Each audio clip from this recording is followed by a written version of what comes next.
अलीकडे पाणी येत नाही. इथं बांधकाम केलं पडून जागा एवढी सोडली आणि तिथून बांधकाम.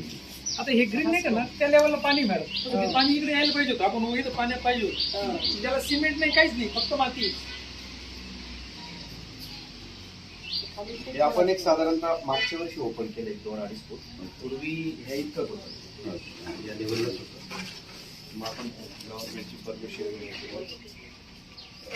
जिनो टाईप केलं, बऱ्यापैकी ओपन झालं. इथे पर्क्युलेशन काय झालेलं असेल तर केदारनाथची प्रतिकृती सेम अशीच आहे.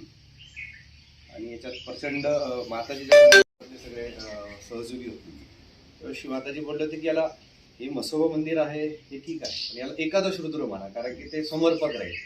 11 रुद्रांची शक्ती या मूर्तीमधून वाहते. त्याच्यामुळे मग तो भूमिपूजन त्यावेळेस 2 फेब्रुवारीला झालं. आणि त्यामुळे 2 फेब्रुवारी आम्ही दरवर्षी मोठा कार्यक्रम इथे ठेवतो. जगभरातली लोक इथे येतात. आणि अतिशय म्हणजे आपण ते म्हणतो ना की एखादी इच्छा व्यक्त केली की ती पूर्णच होते. साहेब जसे म्हटले की ते काहीतरी पॉझिटिव्ह एनर्जी काम करते, आणि ती तशी आहे. खरं ती स्वयंभू देवता आहे.